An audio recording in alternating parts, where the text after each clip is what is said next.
আসসালামু আলাইকুম রহমতুল্লাহি বরকাতু।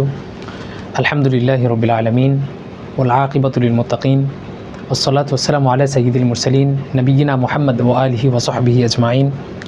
ক্বালা আল্লাহু তাআলা আউযু বিল্লাহি মিনাশ শাইতানির রাজীম। বিসমিল্লাহির রহমানির রহিম।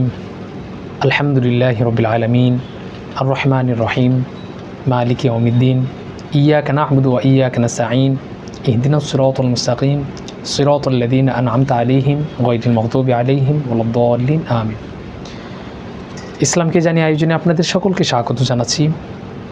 আমরা প্রতিটি নামাজের প্রতিটি রাকাতে অত্র সূরা তিলাওয়াত করি, কিন্তু এই সূরার মধ্যে আল্লাহ পাক রব্বুল আলামিন কী বললেন সেটা আমরা সেই অর্থের ক্ষেত্রে এবং ব্যাখ্যার ক্ষেত্রে আমরা লক্ষ্য করি না।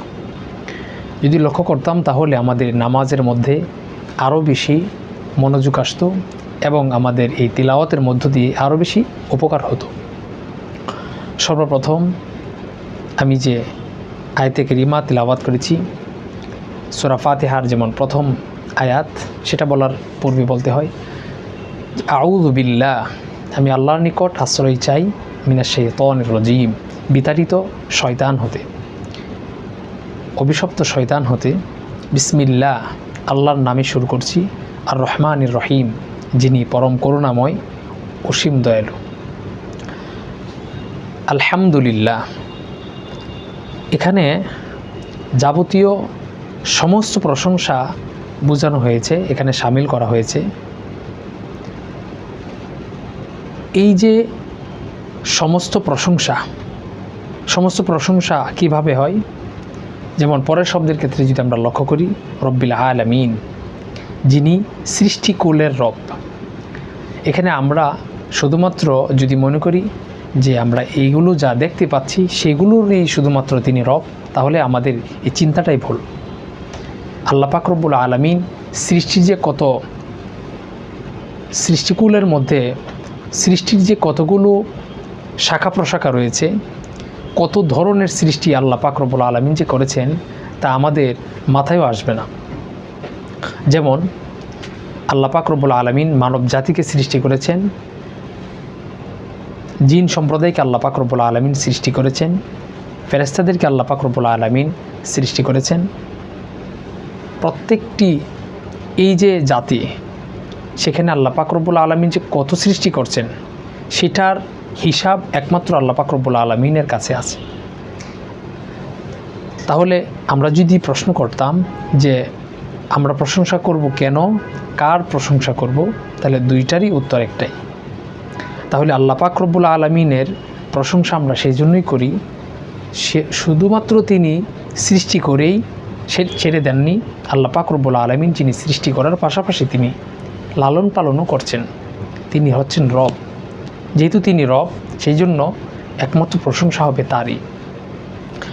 ব্যাখ্যার মধ্যে গেলে সময় কভার দিতে পারবো না, সেই জন্য তাফসিরের অংশে যেতে পারছি না।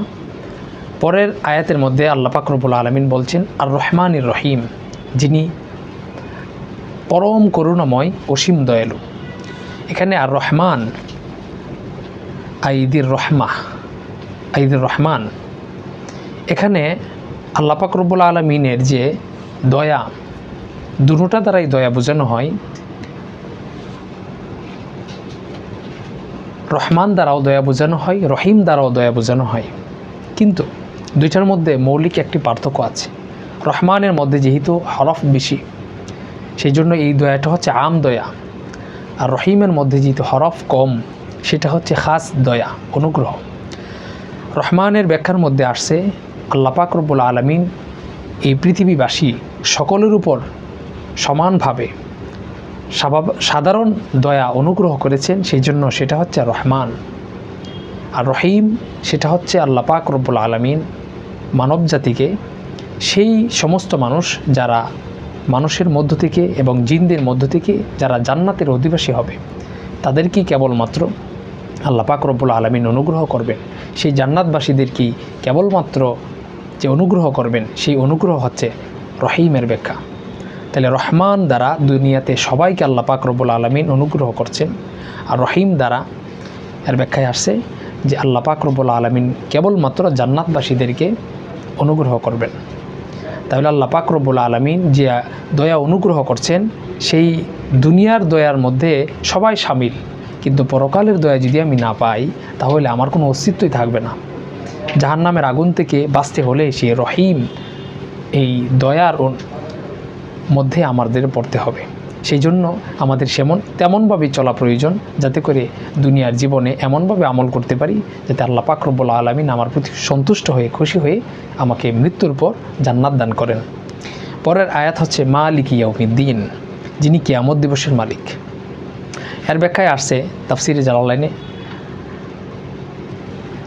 যে এখানে জাযা ওহুয়া ইয়াউমুল কিয়ামা, কিয়ামত দিনে, কিয়ামতের দিবসে আমরা এখানে দুনিয়াতে যা করছি পুরাটার সেই জাযা, সেই প্রতিদান, সেই দিবস একটি দিন আসছে যেই দিনটা হবে দুনিয়ার গণনা অনুযায়ী 50,000 বছর এর চেয়ে অধিক।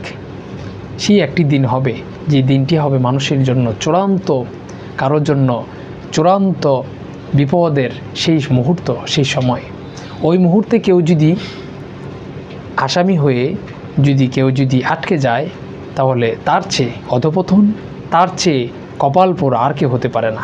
কারণ হাসরের ময়দানে যে জাহান্নামী হিসাবে নির্ধারিত হবে তাকে অনন্তকাল পর্যন্ত, অসীম অনন্তকাল, যে দিনের কোনো গণনা করে শেষ করা যায় না, সেই অনন্তকালের জন্য তাকে জাহান্নামে নিক্ষেপ করা হবে। আর যে নাকি ওই হাসরের ময়দানে দুনিয়ার সমস্ত ক্ষতির পরেও যে নাকি হাসরের ময়দানে জান্নাতি হিসাবে স্বীকৃতি পাবে, সে চূড়ান্ত সেই বিপদ থেকে সে বেঁচে গেল এবং অসীম সময় সে জান্নাতের অধিকারী হতে পারবে। অতঃপর 4 নম্বর আয়াত, ইয়াকা না'বুদু ওয়া ইয়াকা নাস্তাঈন। ইয়াকা না'বুদু, আমরা শুধুমাত্র তোমারই ইবাদত করি, ও ইয়াকা নাস্তাঈন, এবং শুধুমাত্র তোমার কাছেই সাহায্য প্রার্থনা করি। এখানে এই আয়াতের যে ব্যাখ্যা, সেই ব্যাখ্যার ক্ষেত্রে আমরা যদি লক্ষ্য করি তাহলে আমরা মৌলিকভাবে তাওহীদ ইবাদতে শুধু, এখানে আমরা ইবাদতের ক্ষেত্রে এখানে নামাজে দাঁড়িয়ে বলছি যে শুধু তোমার ইবাদত করি এবং শুধুমাত্র তোমার কাছে সাহায্য চাই, কিন্তু নামাজের বাহিরে আর খবর থাকে না। তাহলে আমরা দুনিয়াতে যত ইবাদত করব, সমস্ত ইবাদত একমাত্র আল্লাহ সন্তুষ্টির জন্যই করব, এবং আল্লাহ পাক রব্বুল আলামিন এখানে শিখাইলেন যে আমরা সাহায্য চাবো একমাত্র আল্লাহর কাছেই। তা আমি মানুষ হয়ে অন্যের কাছে সাহায্য, অর্থাৎ অন্যের কাছে আমি মুখাপিকি হতে পারি না। আমি একমাত্র আল্লাহর উপরে ভরসা করব, অন্য কারোর উপর ভরসা আমি করতে পারি না। অতঃপর ইহদিনাস সিরাতাল মুস্তাকিম, ইহদি, তুমি পথ দেখাও, আস-সিরাতাল মুস্তাকিম, এমন একটি পথ, সেই পথটা হবে এমন যা দুনিয়াতে রাস্তাটা শুরু হয়েছে, শেষটা হয়েছে জান্নাতে। সুবহানাল্লাহ, এমন একটি রাস্তা। তাহলে সেই রাস্তাটা কি? এমন রাস্তা যে রাস্তাটি হচ্ছে আল্লাহ পাক রব্বুল আলামিন ব্যাখ্যার মধ্যে আছে। একেবারে সংক্ষিপ্ত ব্যাখ্যা যদি বলতে চাই, ইহদিনাস সিরাতাল মুস্তাকিমের পথ যদি আমরা চিনতে চাই তাহলে আমাদের জন্য হচ্ছে কোরআন। কোরআনের মধ্যে ইহদিনাস সিরাতাল মুস্তাকিম, সরল সঠিক পথের দিশা এখানে দেওয়া আছে। অতঃপর সিরাতাল্লাযীনা আনআমতা আলাইহিম, তাদের পথ যাদের উপর আপনি অনুগ্রহ করেছেন। তো এটা এর ব্যাখ্যায় আসছে বিল হিদায়াহ, হেদায়েতের পথ। তো সেই হেদায়েতের পথটা কি? অন্য আরেকটা জায়গার মধ্যে বলা হয়েছে মিনান নাবিয়িন ওয়াস সিদ্দিকিন ওয়াস শুহাদা ওয়াস সালিহিন। 4 শ্রেণী হচ্ছে হেদায়েতপ্রাপ্ত: নবীগণ, শহীদগণ, সিদ্দিকগণ, সালেহিনগণ। তাহলে আমরা যদি হেদায়েতের পথে চলতে চাই তাহলে দেখতে হবে আমার জীবন নবী করিম সাল্লাল্লাহু আলাইহি সাল্লামের সাথে, সাহাবায়ে কেরামের সাথে এবং নবীর উম্মতদের সাথে, অন্যদের সাথে, সালেহিনদের সাথে আমার জীবন মিলছে কিনা। যদি দেখা যায় যে মিলছে না, তাহলে বোঝা গেল যে যেই হেদায়েতের পথের কথা আল্লাহ বলছেন সেই হেদায়েতের পথে আমি সঠিকভাবে যথাযথভাবে থাকতে পারি নাই। এই জন্য আমাকে নবী করিম সাল্লাল্লাহু আলাইহি সাল্লামের সিরাতের মধ্য দিয়ে, সুন্নাহর মধ্য দিয়ে, কোরআনের নির্দেশনার মধ্য দিয়ে আমাদের জীবনকে ওইভাবেই গঠন করতে হবে। অতঃপর গায়রিল মাগদুবি আলাইহিম ওয়ালাদ-দাল্লিন, তাদের পথ নয় যাদেরকে আপনি অভিশাপ দিয়েছেন এবং যাদেরকে পথভ্রষ্ট করেছেন এবং যাদের প্রতি আপনি ক্রোধান্বিত বা রাগান্বিত। খুব সহজ সরল অনুবাদ করা হলো। তাহলে এখানে মাগদুব বলতে ইয়াহুদিদেরকে বোঝানো হয়েছে, আর দলিন বলতে নাসারাদেরকে বোঝানো হয়েছে।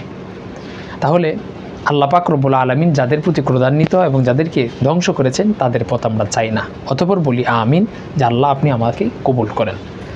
নামাজের মধ্যে এই যে আমরা পড়ি, এইভাবে যদি আমরা চিন্তা করি, সহজ, একেবারে সহজ শব্দ, এভাবে যদি আমরা চিন্তা করি নামাজে দাঁড়িয়ে, তাহলে আমাদের নামাজের মধ্যে আরও গভীরতা আসবে, আরও ইখলাস আসবে, আরও আত্মশুদ্ধি আসবে। তাহলে নামাজের মধ্যে দাঁড়িয়ে আমি এই দোকানের হিসাব আর অন্যান্য হিসাব আর অন্যান্য কল্পনা আমি করার সুযোগ কোথায়, যদি আমি চিন্তা করে ও মনোযোগ দিয়ে যদি আমি নামাজটা আদায় করি। আল্লাহ পাক রব্বুল আলামিন আমাদের প্রত্যেকেরই নামাজের মধ্যে কোরআন তিলাওয়াত গভীরভাবে খুব মনোযোগ সহকারে, এবং আমরা যারা অনুবাদ জানি সেই অনুবাদের দিকে খেয়াল করে আমরা যেন তার তিলের সাথে কোরআন তিলাওয়াত করতে পারি। আল্লাহ পাক রব্বুল আলামিন আমাদেরকে সেই ইবাদতের মধ্যে আরও বারাকাত দান করুন। আমিন। আসসালামু আলাইকুম রহমতুল্লাহি ওয়া বারাকাতুহু।